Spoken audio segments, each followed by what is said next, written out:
Praise Lord കുഞ്ഞുങ്ങളെ. കുഞ്ഞുങ്ങളെല്ലാം സുഖമായിരിക്കുന്നു. നമ്മുടെ ദൈവം നമ്മളെ എല്ലാവരെയും കാത്തു സൂക്ഷിക്കുന്നു അല്ലേ? സൺഡേ സ്കൂൾ വരുന്നതിന് മുമ്പ് കുഞ്ഞുങ്ങളെല്ലാം പ്രാർത്ഥിച്ചായിരുന്നു. പ്രാർത്ഥിച്ചു അല്ലേ? നല്ല കുഞ്ഞുങ്ങൾ. നമ്മൾ കഴിഞ്ഞ ആഴ്ച പഠിച്ച മനപ്പാഠ വാക്യം കുഞ്ഞുങ്ങൾ ഓർക്കുന്നുണ്ടോ? നമുക്ക് ഒരുമിച്ച് പറഞ്ഞു നോക്കാം. എബ്രായർ 13:5. ഞാൻ നിന്നെ ഒരു നാളും കൈവിടുകയില്ല, ഉപേക്ഷിക്കുകയുമില്ല എന്ന് അവൻ തന്നെ അരുളി ചെയ്തിരിക്കുന്നുവല്ലോ. Very good. കുഞ്ഞുങ്ങളെല്ലാം പഠിച്ചു അല്ലേ? നമ്മൾ കഴിഞ്ഞ ആഴ്ച എന്തായിരുന്നു പഠിച്ചത്? ആരെക്കുറിച്ചായിരുന്നു പഠിച്ചത്? നിങ്ങൾ പറഞ്ഞേ. നമ്മുടെ സങ്കടങ്ങൾ കേൾക്കുകയും നമ്മുടെ സങ്കടത്തിൽ നിന്ന് നമ്മളെ രക്ഷിക്കുകയും ചെയ്യുന്ന ഒരു നല്ല ദൈവത്തെക്കുറിച്ചാണ് നമ്മൾ പഠിച്ചതല്ലേ? ആരെയാണ് ദൈവം തങ്ങളുടെ സങ്കടങ്ങളിൽ നിന്ന് രക്ഷിച്ചത്? അതെ, പ്രവാചക ശിഷ്യൻ്റെ ഭാര്യയും അവരുടെ 2 കുഞ്ഞുങ്ങളെയും. ഏലിശ പ്രവാചകൻ്റെ മരിച്ചുപോയ ഒരു ശിഷ്യൻ്റെ ഭാര്യയും അവരുടെ 2 കുഞ്ഞുങ്ങളെയും അവരുടെ കടഭാരങ്ങളിൽ നിന്ന് ദൈവം രക്ഷിച്ചു. ഇന്ന് നമ്മൾ പഠിക്കാൻ പോകുന്നത് അതുപോലെ ദൈവം രക്ഷിച്ച മറ്റൊരു വ്യക്തിയെക്കുറിച്ചാണ്. നമുക്ക് നമ്മുടെ പാഠപുസ്തകങ്ങളിലേക്ക് കടക്കാം. കുഞ്ഞുങ്ങളെല്ലാം കുഞ്ഞുങ്ങളുടെ സൺഡേ സ്കൂളിൻ്റെ ടെക്സ്റ്റ് ബുക്കും ബൈബിളും എടുത്തിട്ടുണ്ടല്ലോ അല്ലേ? നമ്മുടെ പാഠപുസ്തകത്തിലെ 18ാമത്തെ പാഠം. എത്രാമത്തെ പാഠമാണ്? 18ാമത്തെ പാഠം നമുക്ക് നോക്കാം. നോക്കിക്കേ, ടെക്സ്റ്റ് ബുക്ക് തുറന്നേ. 18ാമത്തെ പാഠം. മൊർദെഖായിയെ ദൈവം രക്ഷിക്കുന്നു. എന്താണ്? മൊർദെഖായിയെ ദൈവം രക്ഷിക്കുന്നു. പണ്ട് ശൂഷൻ എന്ന രാജധാനി. എവിടെയാണ് ശൂഷൻ രാജധാനി? രാജധാനി എന്ന് പറഞ്ഞത് കുഞ്ഞുങ്ങൾക്ക് മനസ്സിലായോ? രാജധാനി എന്ന് പറഞ്ഞാൽ ഒരു രാജ്യത്തിൻ്റെ മെയിൻ സിറ്റി, ഒരു പ്രധാന സ്ഥലം, അല്ലെങ്കിൽ capital city of A country, തലസ്ഥാന നഗരി. ഈ രാജധാനിയുടെ പേരെന്താണ്? ശൂഷൻ. ശൂഷൻ രാജധാനി. ഈ പേര് കേൾക്കുമ്പോൾ കുഞ്ഞുങ്ങൾക്ക് ചില ആൻറ്റിമാരുടെയോ ചേച്ചിമാരുടെയോ കൂട്ടുകാരുടെയോ ഒക്കെ പേര് ഓർമ്മ പോകുന്നുണ്ടോ? സൂസൻ ഉണ്ടോ? ആ സൂസനുമായിട്ട് സാമ്യമുണ്ട്. പക്ഷേ ഈ രാജധാനിയുടെ പേര് ശൂഷൻ. ശൂഷൻ രാജധാനി. ഈ ശൂഷൻ രാജധാനി ഉൾപ്പെടുന്ന ഒരു വലിയ രാജ്യത്തിൻ്റെ രാജാവായിരുന്നു അഹശ്വേരോശ് രാജാവ്. രാജാവിൻ്റെ പേരെന്താണ്? അഹശ്വേരോശ് രാജാവ്. ഒരിത്തിരി പ്രയാസമുണ്ടല്ലേ കുഞ്ഞുങ്ങളെ? നമുക്ക് 1-2 വട്ടം പറഞ്ഞ് അതങ്ങ് പഠിക്കാം കേട്ടോ. എൻ്റെ കൂടെ ഒന്ന് പറഞ്ഞു നോക്കി. ആദ്യം നമ്മൾ പറഞ്ഞു നോക്കി. അഹശ്വേരോശ്. അഹശ്വേരോശ്. അഹശ്വേരോശ് രാജാവ്. ഈ രാജാവിൻ്റെ കൊട്ടാരത്തിലെ വാതിൽ കാവൽക്കാരനായിരുന്നു മൊർദെഖായി. വാതിൽ കാവൽക്കാരൻ, ഗേറ്റ് കീപ്പർ. അതായത് രാജാവിൻ്റെ കൊട്ടാരത്തിലേക്ക് പെർമിഷൻ ഇല്ലാതെ, അനുവാദമില്ലാതെ ആരെയും കടത്തിവിടാതെ കൊട്ടാരത്തെയും രാജാവിനെയും സംരക്ഷണം ചെയ്യുന്ന ഒരു വ്യക്തിയായിരുന്നു മൊർദെഖായി. ആരാണ്? മൊർദെഖായി. ഈ മൊർദെഖായി ഒരു യഹൂദനായിരുന്നു. മൊർദെഖായി ഒരു യഹൂദനായിരുന്നു. ആരാ കുഞ്ഞുങ്ങളെ യഹൂദൻ എന്ന് പറഞ്ഞാൽ? നമ്മൾ യഹൂദന്മാർ എന്ന് പറയാറില്ലേ? ആരാണ് യഹൂദന്മാർ? യഹൂദന്മാരെന്ന് പറഞ്ഞാൽ ദൈവം തൻ്റെ സ്വന്തം ജനമാക്കാൻ വേണ്ടി തിരഞ്ഞെടുത്ത അബ്രഹാമിൻ്റെ സന്തതികൾ. തൻ്റെ സ്വന്തം ജനമാക്കാൻ വേണ്ടി ദൈവം തിരഞ്ഞെടുത്ത അബ്രഹാമിൻ്റെ മക്കൾ, അവരുടെ മക്കൾ, അവരുടെ മക്കൾ, അങ്ങനെ അവരുടെ മക്കളെല്ലാം കൂടിയ ഒരു വലിയ ജനസമൂഹം. ആ തിരഞ്ഞെടുത്ത ദൈവത്തിൻ്റെ ജനത്തെയാണ് യഹൂദന്മാർ അല്ലെങ്കിൽ ഇസ്രയേൽ മക്കളെന്ന് പറയാറുള്ളത്. ഈ മൊർദെഖായിയും അവരിലൊരാളായിരുന്നു, ഒരു യഹൂദനായിരുന്നു. മൊർദെഖായിയുടെ ചിറ്റപ്പൻ്റെ മകളായിരുന്നു എസ്തേർ. ചിറ്റപ്പൻ എന്ന് പറഞ്ഞാൽ മൊർദെഖായിയുടെ അപ്പൻ്റെ ഇളയ സഹോദരൻ്റെ മകൾ. ചില കുഞ്ഞുങ്ങൾക്കൊക്കെ, എല്ലാവർക്കും ഇല്ല, ചില കുഞ്ഞുങ്ങൾക്കൊക്കെ വീട്ടിൽ ഉപ്പാപ്പന്മാരല്ലേ, നിങ്ങളുടെ പപ്പായുടെ അനിയന്മാർ, ഇളയ സഹോദരന്മാർ, നിങ്ങളവരെ ഉപ്പാപ്പനെന്നോ കൊച്ചു പപ്പ എന്നോ ഒക്കെ വിളിക്കാറില്ലേ? അതുപോലെ മൊർദെഖായിയുടെ ഉപ്പാപ്പൻ്റെ മകളായിരുന്നു എസ്തേർ. ഈ എസ്തേറിനൊരു വിഷമമുണ്ടായിരുന്നു. എന്താണെന്നറിയാമോ? എസ്തേറിൻ്റെ അപ്പനും അമ്മയും അവളുടെ ചെറുപ്പത്തിലേ മരിച്ചുപോയി. എസ്തേർ ഒരു അനാഥയായിരുന്നു. എസ്തേർ അനാഥയായതുകൊണ്ട് നല്ലവനായ മൊർദെഖായി അവളുടെ അപ്പനും അമ്മയും മരിച്ചു പോയപ്പോൾ തൻ്റെ വീട്ടിലേക്ക് കൂട്ടിക്കൊണ്ടുപോയി. നോക്കിക്കേ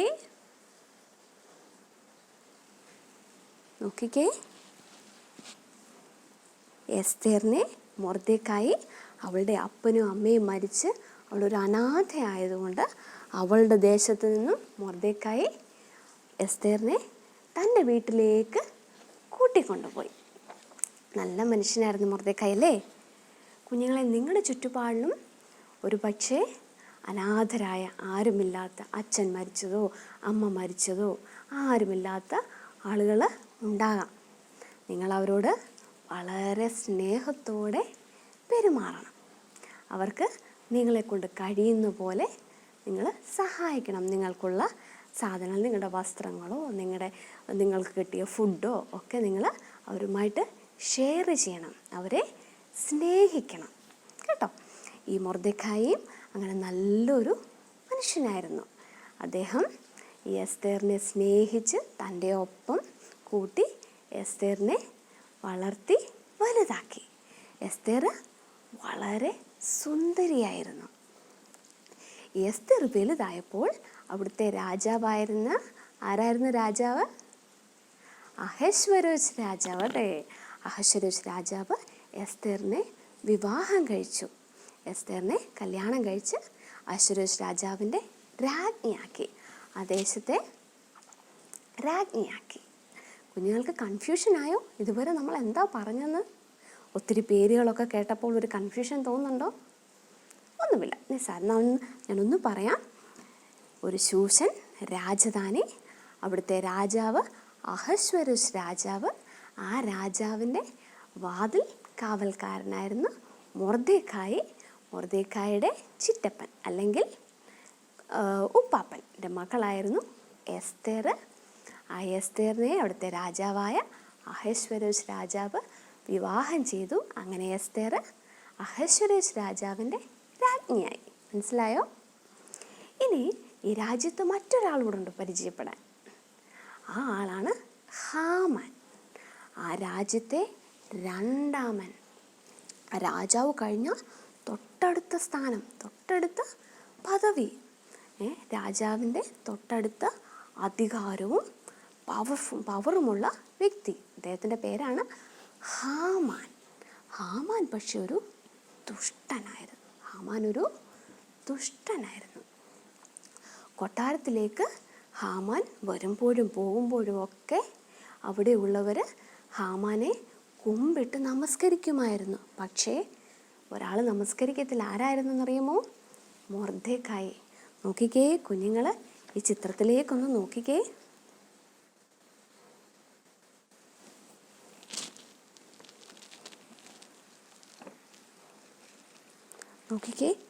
ഹാമാൻ കൊട്ടാരത്തിലേക്ക് വന്നപ്പോൾ അവിടെ ഉള്ളവർ വണങ്ങി കുമ്പിട്ട് നമസ്കരിക്കുകയാണ്. പക്ഷേ മൊർദെഖായിയെ നോക്കിയേ, മൊർദെഖായി ഹാമാനെ കുമ്പിട്ട് നമസ്കരിക്കുന്നില്ല. കാരണം എന്താണെന്ന് കുഞ്ഞുങ്ങൾക്കറിയാമോ?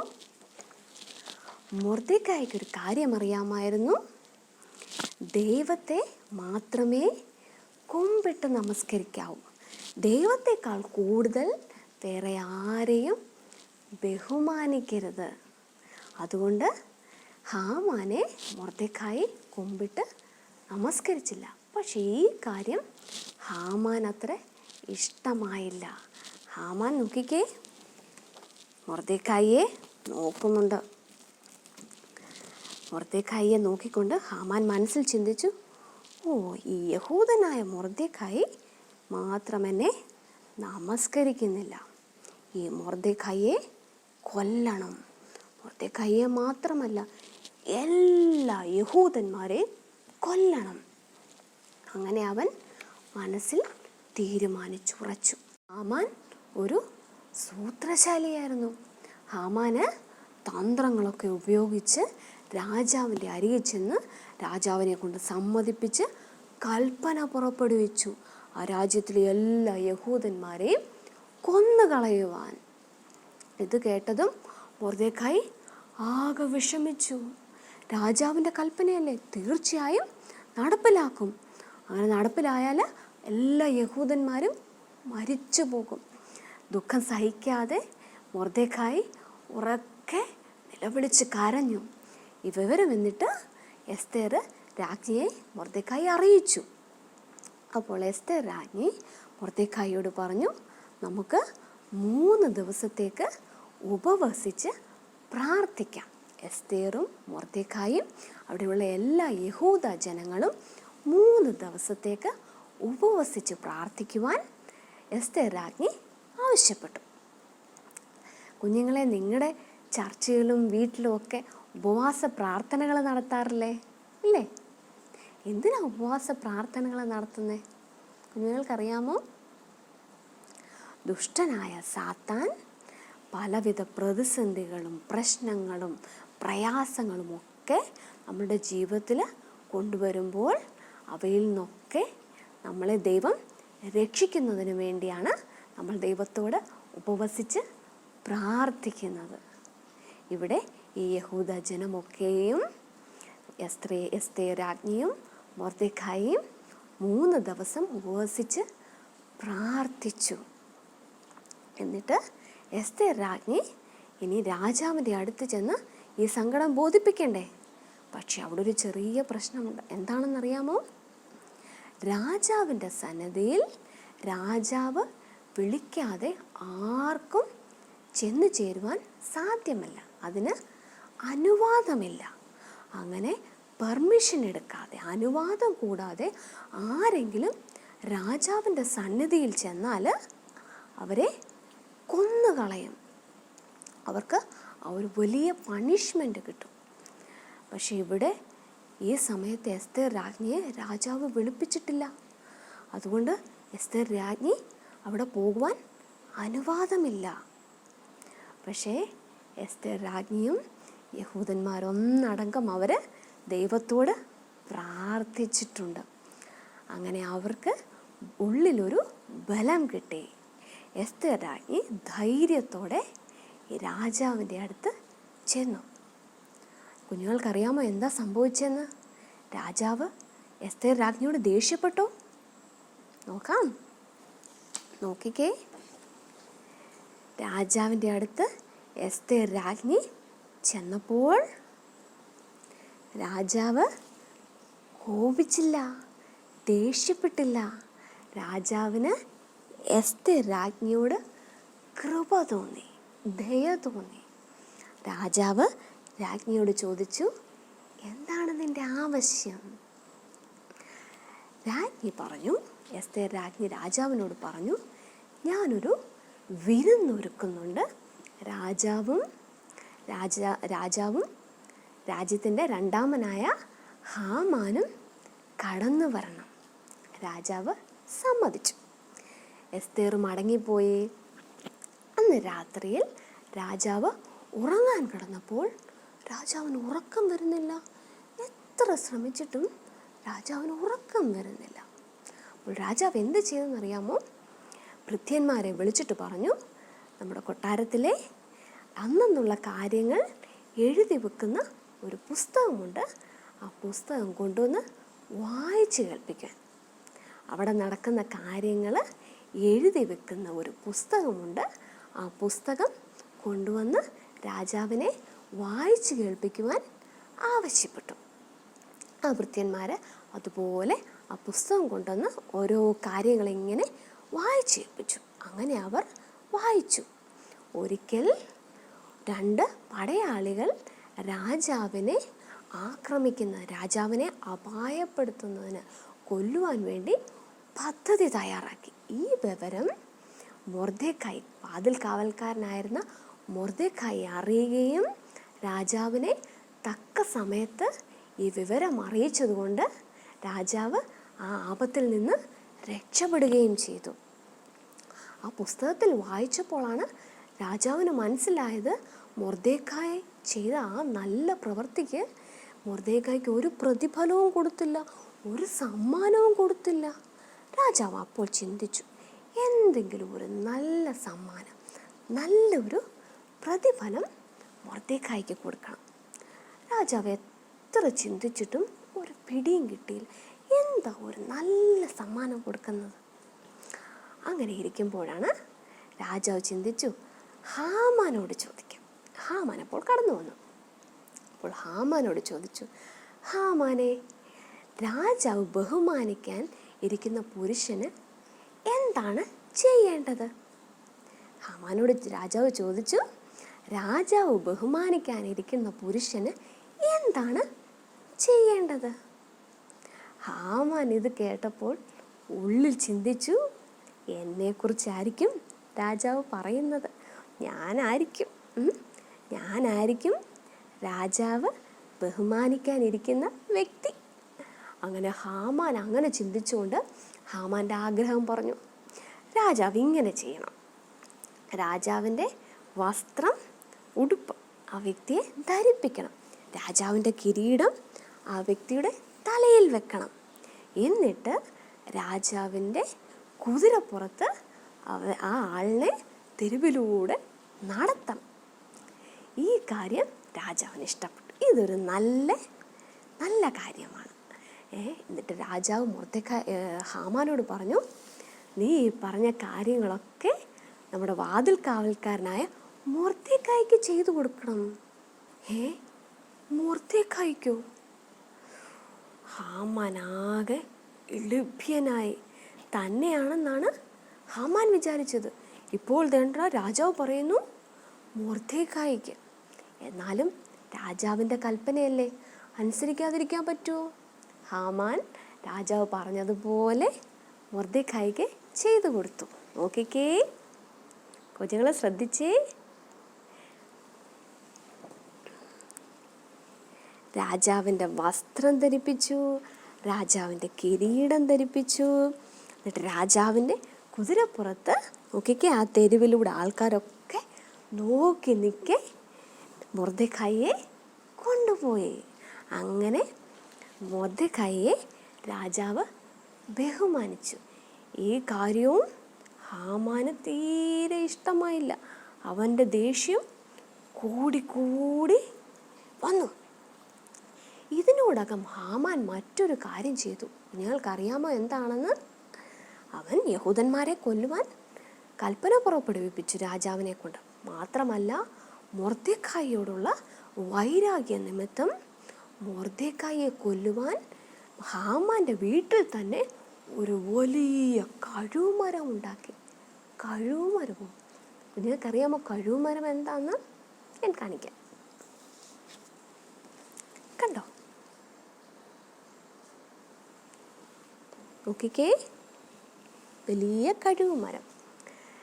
ഓരോ രാജ്യത്ത് വലിയ തെറ്റുകൾ ചെയ്യുന്ന കുറ്റവാളികളെ തൂക്കിക്കൊല്ലുവാൻ ഉപയോഗിക്കുന്നതാണ് കഴുമരം. ഹാമാനും തൻ്റെ വീട്ടിൽ മൊർദെഖായിയെ കൊല്ലുവാൻ ഒരു കഴുമരമുണ്ടാക്കി. ഹാമാൻ ഈ കഴുമരത്തിൻ്റെ പണികളൊക്കെ ഇങ്ങനെ നോക്കിക്കൊണ്ടിരിക്കുമ്പോഴാണ് രാജഭൃത്യന്മാർ വന്ന് പറയുന്നു, രാജ്ഞിയായ എസ്തേർ വിരുന്നൊരുക്കിക്കൊണ്ടിരിക്കുകയാണ്, അതിനുള്ള സമയമാകുന്നു, ഹാമാൻ കടന്നു വന്നാലും എന്ന്. ഹാമാൻ വളരെ സന്തോഷത്തോടെ തിരിച്ചു വന്നിട്ട് മൊർദെഖായിയെ ഇതിൽ കൊല്ലാം, ഇപ്പോൾ വിരുന്നിന് പോകാം, രാജ്ഞി ഒരുക്കിയ വിരുന്നിന് എന്നെയും ക്ഷണിച്ചിട്ടുണ്ട്. വളരെ സന്തോഷത്തോടെ ഹാമാൻ പോയി. അവിടെ ചെന്ന് വിരുന്നിനിരുന്നപ്പോൾ എസ്തേർ രാജ്ഞിക്ക് തക്കതായ അവസരം ലഭിച്ചു. എസ്തേർ രാജ്ഞി അഹശ്വേരോശ് രാജാവിനോട് ഈ ഹാമാൻ ചെയ്ത ദുഷ്ടപ്രവർത്തികളെക്കുറിച്ച് പറഞ്ഞു. കുഞ്ഞുങ്ങൾ നോക്കിക്കേ, ആ വിരുന്നുശാലയിൽ എസ്തേർ രാജ്ഞി ഒരുക്കിയ വിരുന്നിൽ രാജാവും ഹാമാനും പങ്കെടുത്തു. അപ്പോൾ അവസരം വന്നപ്പോൾ എസ്തേർ രാജ്ഞി ഹാമാനെ ചൂണ്ടിക്കൊണ്ട് രാജാവിനോട് പറഞ്ഞു, ഈ ഹാമാൻ എന്നെയും വാതിൽ കാവൽക്കാരനായ മൊർദെഖായി, രാജാവിൻ്റെ ജീവൻ രക്ഷിച്ച മൊർദെഖായിയെയും ഞങ്ങളുടെ യഹൂദ ജനതയെ മുഴുവനും കൊല്ലുവാൻ രാജാവിനെ കൊണ്ട് തന്ത്രപരമായി രാജകൽപ്പന പുറപ്പെടുവിച്ചിരിക്കുകയാണ്. രാജാവിന് ഹാമാനോട് വളരെ ദേഷ്യം തോന്നി. രാജാവ് ഹാമാനോട് കോപിച്ചു.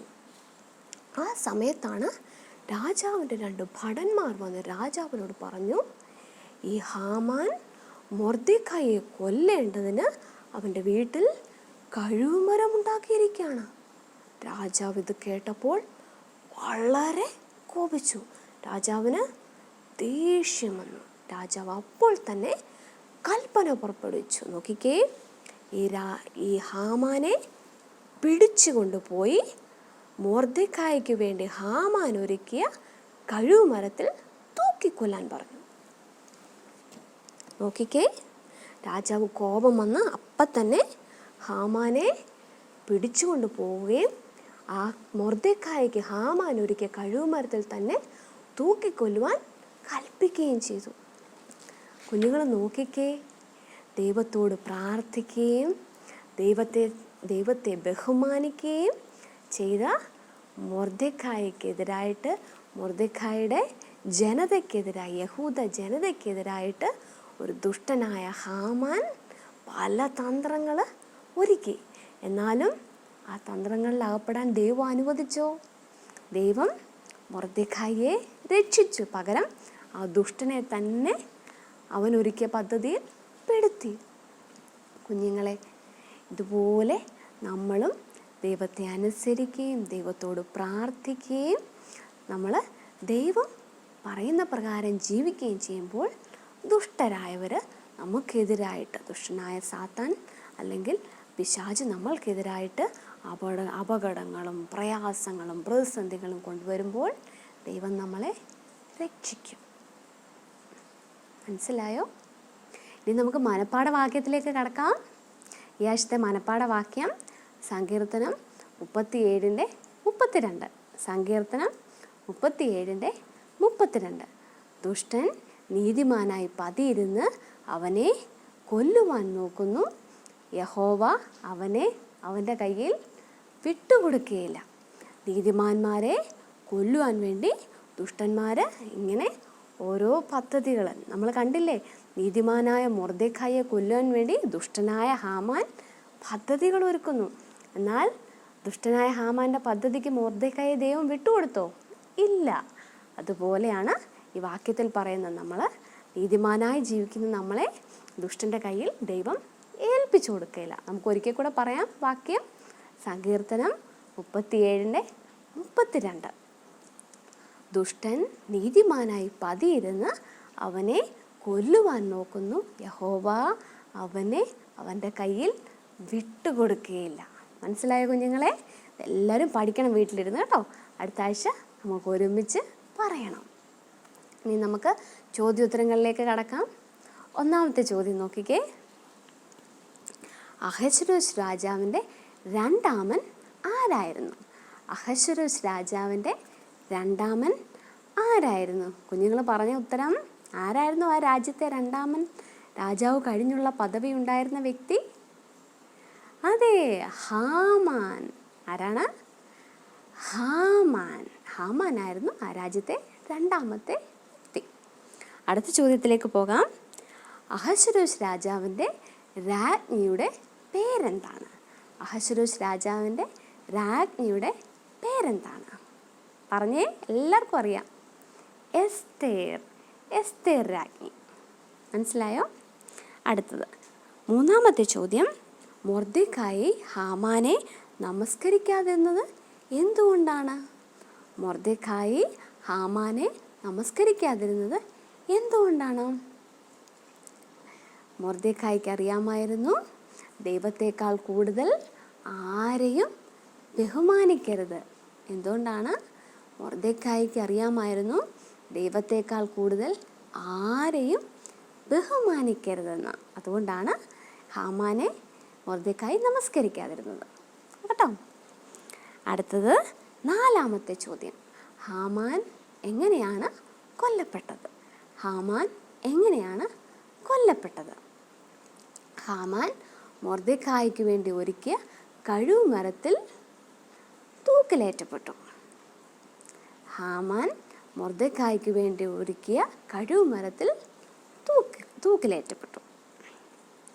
അടുത്ത ചോദ്യം 5-ാമത്തെ, ആരാരോട് പറഞ്ഞു എന്ന് പറയണം. രാജാവ് ബഹുമാനിപ്പാൻ ഇച്ഛിക്കുന്ന പുരുഷനെ എന്തെല്ലാമാകുന്നു ചെയ്തു കൊടുക്കേണ്ടത്? ആരാരോട് പറഞ്ഞെന്ന് പറയണേ. രാജാവ് ബഹുമാനിക്കാൻ ഇച്ഛിക്കുന്ന പുരുഷന് എന്തെല്ലാമാകുന്നു ചെയ്തു കൊടുക്കേണ്ടത്? നിങ്ങൾ ഉത്തരം പറഞ്ഞേ. ഇത് ആരോട് പറഞ്ഞ കാര്യമാ? അതെ, അഹശ്വേരോശ് രാജാവ് ഹാമാനോട് ചോദിച്ച കാര്യമാണല്ലേ. നല്ല കാര്യം. എല്ലാ കുഞ്ഞുങ്ങളും പഠിച്ചല്ലോ. ഇനി അടുത്തത് നമ്മുടെ ചെറിയ ആക്ടിവിറ്റിയിലേക്ക് നടക്കാം. നമുക്ക് നാവ് വഴങ്ങുമോ എന്ന് നോക്കിയേ. ഇതൊന്ന് വേഗത്തിൽ ആവർത്തിച്ച് പറഞ്ഞു നോക്കൂ. നമ്മൾ ഈ പാഠത്തിൽ പഠിച്ച കുറച്ച് പേരുകളാണ്. കുഞ്ഞുങ്ങൾ സ്പീഡിൽ പറഞ്ഞു നോക്കണം. അഹശ്വേരോശ്, മൊർദെഖായി, എസ്തേർ, ഹാമാൻ. അഹശ്വേരോശ്, മൊർദെഖായി, എസ്തേർ, ഹാമാൻ. അഹശ്വേരോശ്, മൊർദെഖായി, എസ്തേർ, ഹാമാൻ. നാക്ക് കുറച്ച് വഴങ്ങും അല്ലേ? അടുത്ത ആക്ടിവിറ്റി.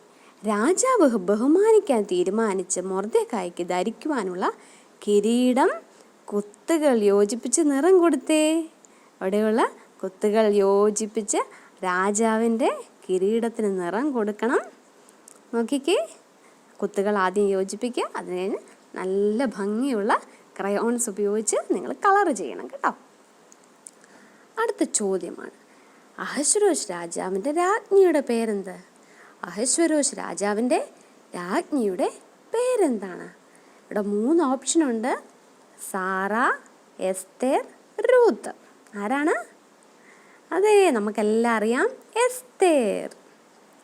അത് നോക്കിയേ, ഇവിടെ ഓരോ പാത്രത്തിൽ വാക്യം എഴുതി വെച്ചിരിക്കുകയാണ്. വാക്യത്തിലെ ഓരോ വാക്കുകൾ എഴുതി വെച്ചേക്കാണ്. 1ഉം 2ഉം വാക്കുകൾ. അത് ക്രമത്തിൽ നിങ്ങളെടുത്ത് താഴെ പൂരിപ്പിക്കണം. ആദ്യത്തെ പാത്രത്തിൽ അവനെ, അടുത്ത പാത്രത്തിൽ പതിയിരുന്ന് യഹോവ അവനെ നീതിമാനായി വിട്ടുകൊടുക്കുകയില്ല, ദുഷ്ടൻ കൊല്ലുവാൻ നോക്കുന്നു അവൻ്റെ കയ്യിൽ. ഇതൊന്ന് യോജിപ്പിച്ച് കുഞ്ഞുങ്ങൾ പറഞ്ഞേ. കുഞ്ഞുങ്ങൾക്കറിയാം, പറഞ്ഞേ.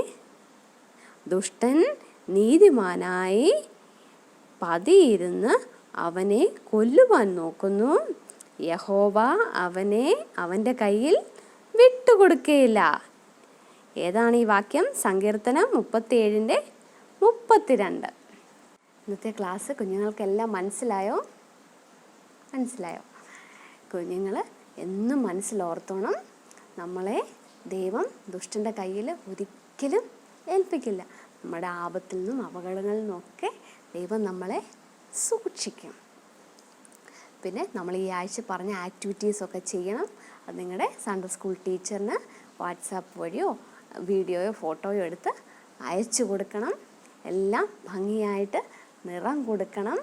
പിന്നെ മനപ്പാഠവാക്യം നല്ലതുപോലെ പഠിക്കണം. അടുത്ത ആഴ്ച നമ്മൾക്ക് ഒരുമിച്ച് പറയണം കേട്ടോ. എങ്കിൽ ദൈവം കുഞ്ഞുങ്ങളെല്ലാം അനുഗ്രഹിക്കട്ടെ. നമുക്ക് പ്രാർത്ഥിക്കാം. എല്ലാവരും കണ്ണുകൾ അടച്ച് കൈകൾ കൂപ്പി യേശുപ്പച്ചനോട് പ്രാർത്ഥിച്ചേ. രാജാക്കന്മാരുടെ രാജാവായ ദൈവമേ, ഞങ്ങൾ കർത്താവെ അപ്പച്ചൻ്റെ സന്നിധിയിൽ കടന്നു വരുന്ന കർത്താവെ, ഞങ്ങൾ പഠിച്ചതുപോലെ കർത്താവെ ദുഷ്ടൻ്റെ കയ്യിൽ കർത്താവെ ദൈവമേ ഞങ്ങളെ കർത്താവ് ചേൽപ്പിക്കാത്തൊരു ദൈവം ഞങ്ങൾക്കുണ്ട് കർത്താവെ. ഞങ്ങളുടെ കുഞ്ഞുങ്ങളെല്ലാം അപ്പച്ചൻ്റെ കാര്യത്തിൽ തരുന്നു കർത്താവെ. ഒരു ആപത്തോ അനർത്ഥമോ പ്രയാസമോ ഒന്നും കർത്താവെ ഏൽക്കാതെ കുഞ്ഞുങ്ങളെ കർത്താവെ എൻ്റെ ദൈവം സൂക്ഷിച്ച് പരിപാലിക്കണമേ എന്ന് പ്രാർത്ഥിക്കുന്നു. അവരെ മുന്നോട്ട് ദൈവം വഴി നടത്തണമേ എന്ന് പ്രാർത്ഥിക്കുന്നു. ഞങ്ങളെല്ലാം ഒരുമിച്ച് അനുഗ്രഹിക്കണം യേശുവിൻ്റെ നാമത്തിൽ തന്നെ. ആമേൻ. God bless you all. Hi കൂട്ടുകാരെ, നിങ്ങളെല്ലാവരും ഓൺലൈൻ ക്ലാസ്സിൽ സന്തോഷത്തോടെ പങ്കെടുക്കുന്നു എന്നറിയുന്നതിൽ ഞങ്ങൾക്ക് അതിയായ സന്തോഷമുണ്ട്.